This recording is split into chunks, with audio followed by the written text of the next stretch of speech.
Okay, hello everyone. Um, let's learn about logs. So, previous years we've looked at things like 4 to the 3 equals x. So just quickly,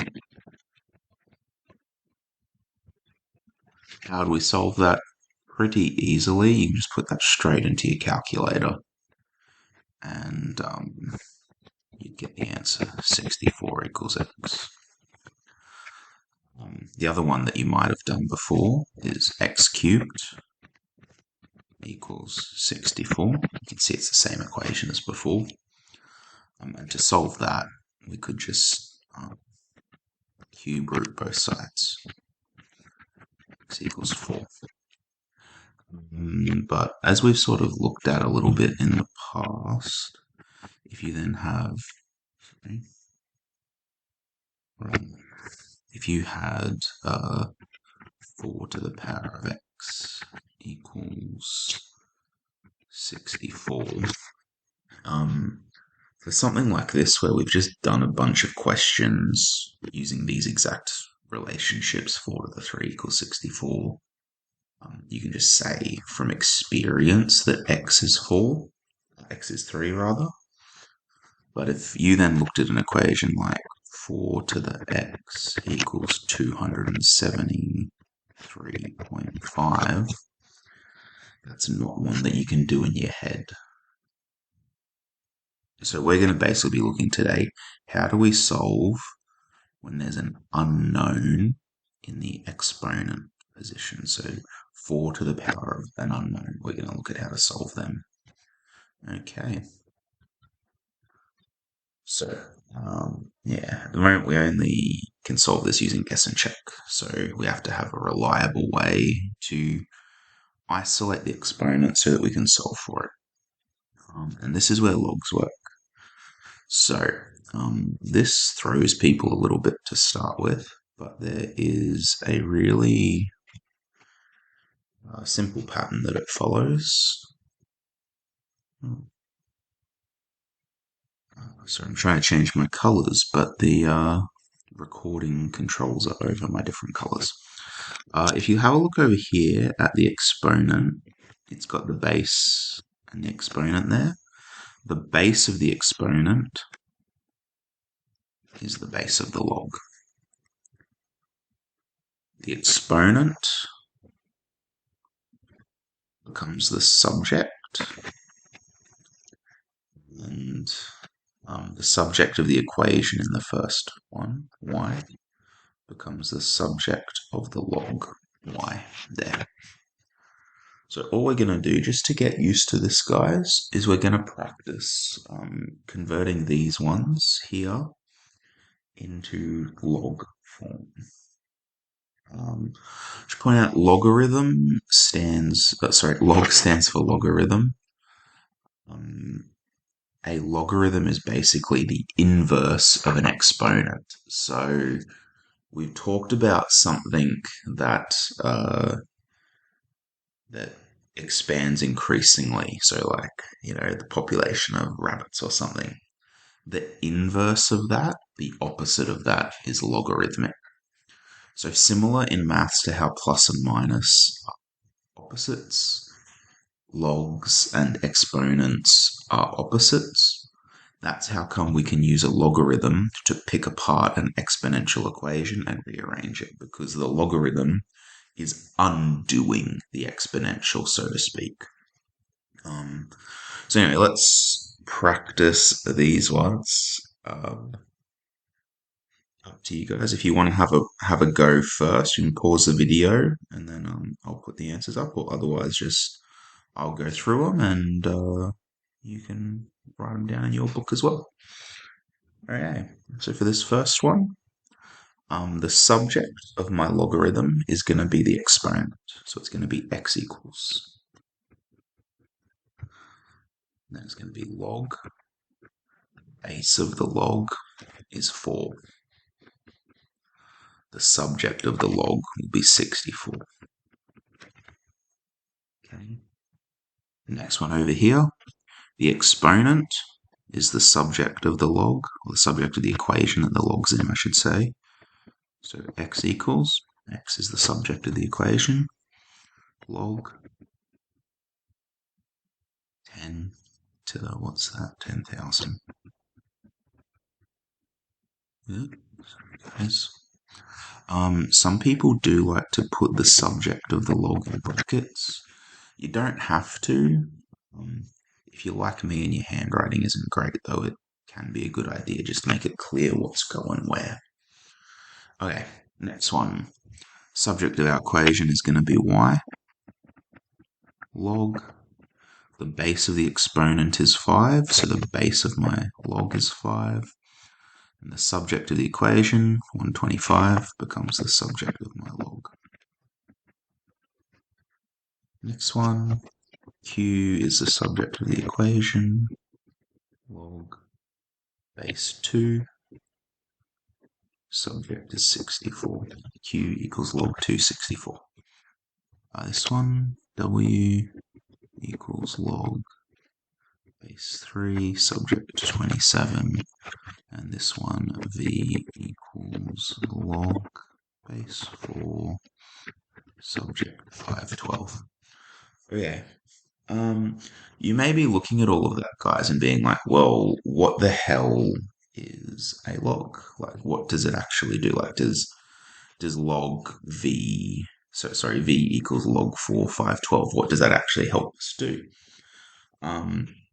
The answer is log is basically a known relationship. So similar to pi in your calculator, if you put log 4, 512 into your calculator, it can just spit out the answer for you. And that's what we're going to be looking at in this next one. Just some history around this, guys. Before calculators, people were able to figure out logs. There were these things called logbooks that were basically these big, huge, chunky books that would have every log basically written down in them. So it would start log base 1. Well, log base 1 is always going to have a subject of 1, so probably not 1, but it might start at log base 2, and then it would say log 2 1.00001. They wouldn't worry about finding log 2 1, but I'll explain why in a bit later. And then the next entry would be, geez, I am out of it today, would be log 2 1.00002, and then next would be 1.003. So there'd be millions and millions and millions of these log entries that you just have to scroll down the columns until you found the one that you were looking for specifically, and it would give you your answer. Luckily for us, our calculator saves us from having to do that, which is very, very handy. So we have in our calculators two bases that our calculators like working in. So if I bring up my graphics calculator here, if you have a look here, if I go log, it means to register, log, you might be able to see that there's no base given. That's because the log in your calculator assumes base 10. It only wants to work in base 10. So if I do like base 10, 100, the answer is 2, which makes sense because 10 to the power of 2 is 100 if you rearrange that log. Additionally, there is another log function in your calculator, which is ln. Now, ln equals log base e.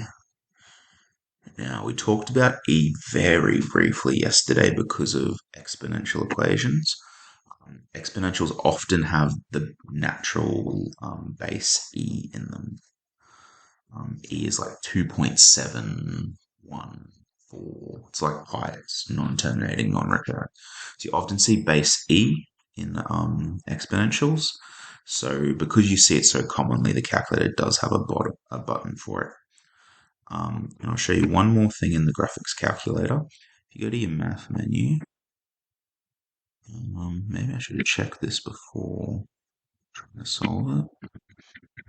There should be a log button somewhere in here. Oh, there we go. Whoops, too far. Log base. So for log base, it then gives me the ability to put in my own base. So for example, if we look at one of the ones we did before, log 5, 125, 3. Okay, that's not what this question is asking us to do though. It's asking us to do it for log 10. So let's do log 10. So this is log base 10 because I'm just using the log button, and it wants log 10 of 100. 2 equals 2, which makes sense because 10 to the power of 2 is 100. It's an easy way you can always check. Log 10 of 10,000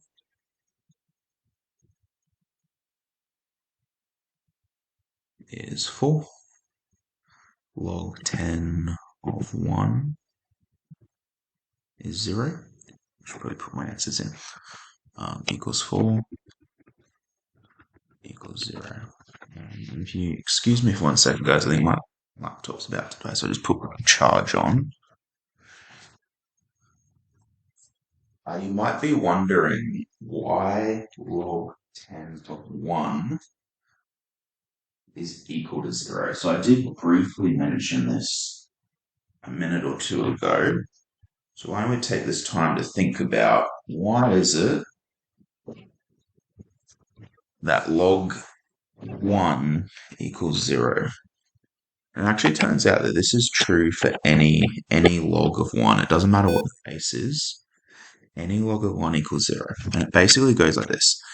If we write that out again, log 10 of 1 equals 0. Let's put that back into exponential form. So the base of my log is the base of the exponent. The subject of the equation is the exponent. And the subject of the log is the subject of the equation. You might remember back to like a year or two ago in maths, anything to the power of 0 is equal to 1. Doesn't matter what the base is, anything to the power of 0 is equal to 1. So that's why log anything of 1 equals 0. Okay, let's move on to our ln's here. We want to do ln of 1. Now, I just told you that ln... Oh, whoops, did I meant to do log of 1 before. I did ln 1. That's embarrassing. Yeah. Well, let's just show that I'm not lying. 0 again. So ln 1 is 0. Let's do ln 7.38. 1.99, so roughly 2. So let's put in our answers for those ones. 0. I'm just going to say approximately 2. And now for this one, we want ln 148.41 enter 4.999. So let's round that up to 5.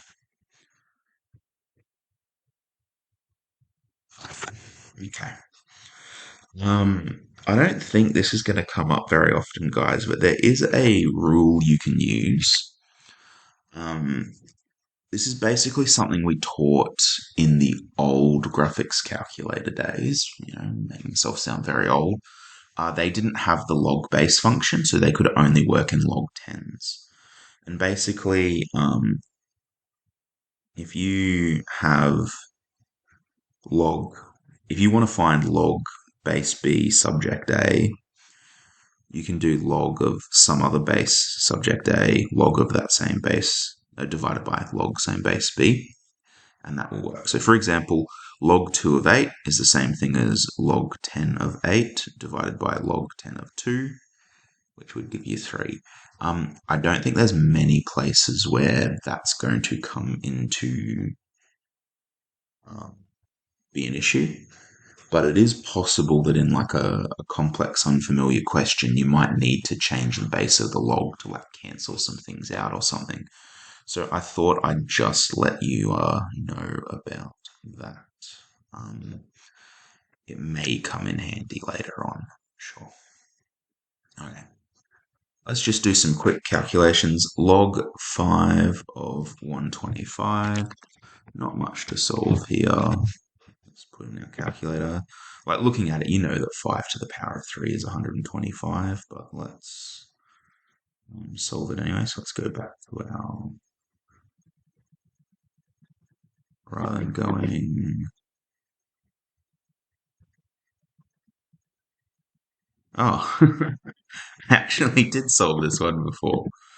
Log 5, 125 was 3. 3 to the x equals 6561. Well, to solve this, we just got to get it into log form. So my x will be the subject of the equation. Log will be the base of the exponent 3, and then that leaves 6561 in my subject of the log. So let's just go back to the calculator.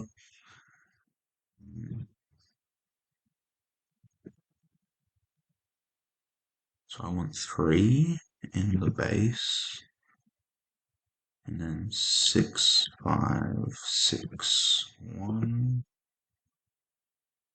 8. One of the great things about logs is you can get these really unwieldy looking equations and they come back to a really nice answer. Okay. We've got some rules about logs as well, guys. So these are similar to your power laws, if you remember back to your power laws. Basically, we can just split apart or combine logs that are in different forms. So if you have log A, so they have to have the same base, but you have log A and two things multiplied together in the subject, you can split them apart to become log A of M plus log A of N. So two things in the subject of the log can be split apart into two separate logs with a plus between. Similarly with divide, but with a minus between them. If you have the subject of your log here, which is M, raised to a power P, you can chuck that power out the front of the log and just multiply it by the log. Similarly, if it's to the power of -1, that would just be -1 out the front of the log. So to a negative power is just a negative log. And then we've talked about this before. Anything to the power of 1 is 0. And a corollary of that is any log where the base and the subject are the same is just going to be equal to 1. Okay. Let's solve this, guys. It's been a little while since I've looked at this, so I'm coming at this fresh, just like you guys. I want to simplify this, so I want to get it as simple as I can. Straight away, there's a few things that jump out at me as I can't really do much until I get rid of them, and that's this 2 here and this 2 here. I can't combine my logs when some of them have things in front and some of them don't.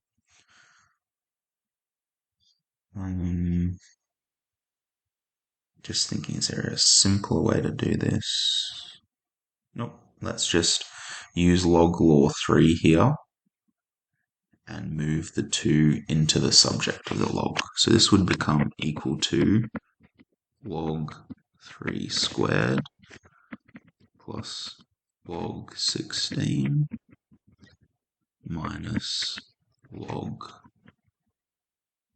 6 over 5 squared. Okay.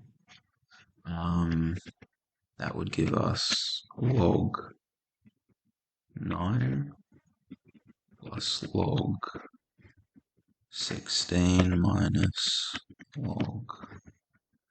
Remember, if you have a power above a fraction, it does it to both, so just square top and bottom. 36 over 25. Okay. Rightio. Let's combine our terms. So because log and log, they're both base 10, there's a plus between them, we can just combine them into a multiply. Log 9 times 16 minus log 36 over 25. And now we just have two logs left that are minus. So that's the same thing as having divide. So I can combine them into a single log where it is equal to log 9 times 16 divided by 36 for 25. Okay, now the question did say to simplify.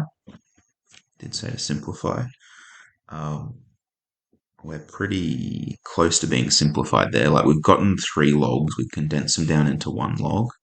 I would like to see if anything cancels inside my subject though before I call it a day. So let's muck around with that for a minute.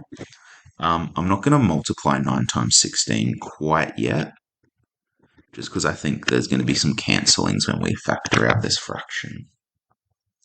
So remember, we can, if we're dividing by a fraction, we can times by the reciprocal.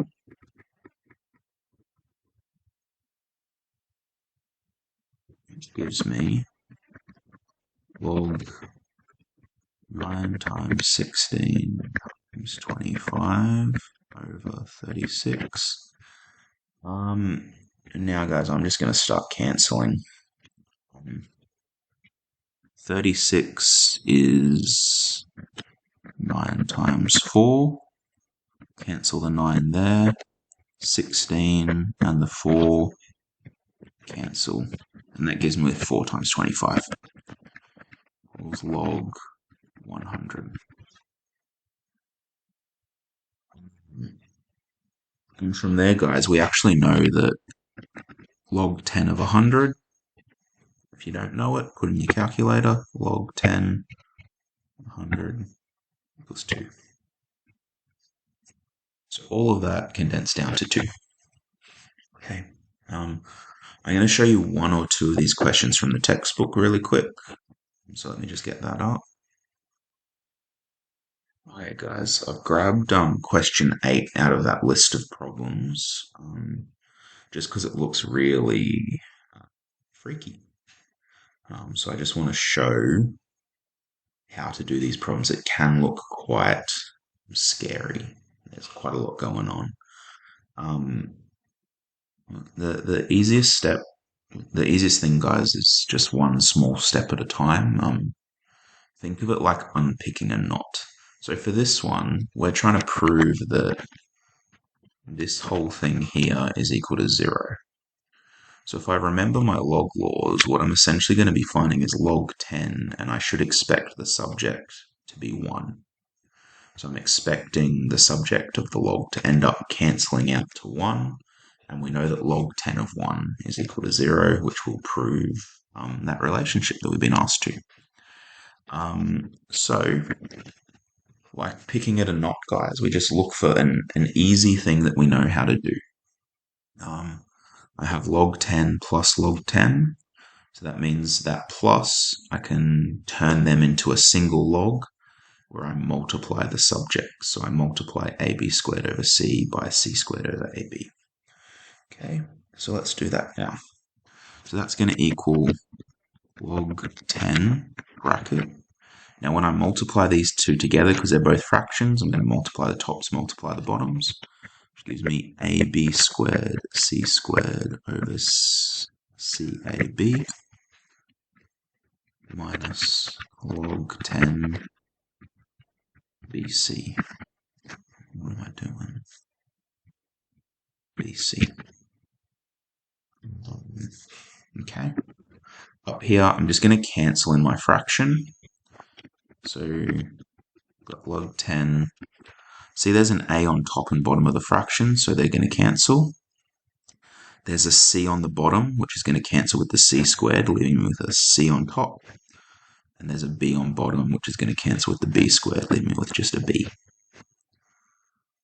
So the a's cancel, the c and the b on bottom just knock one off the power on the top, which leaves me with log 10 minus bc minus log 10 of bc. Now, I underestimated this earlier. I thought we'd have to get that into a fraction, into turn that into one log, and then we get BC divided by BC, which is log 10 of 1. But looking at that, we have log 10 BC minus the same thing, log 10 BC. Anything minus itself is 0.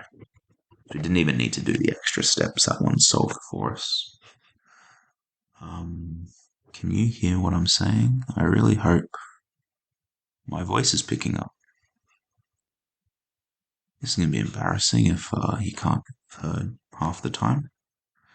Anyway, guys, have a go at the rest of those questions. So it was page 460, question 1 to 10. That should take you most of the rest of the lesson. So hopefully I'll be back tomorrow. Good luck.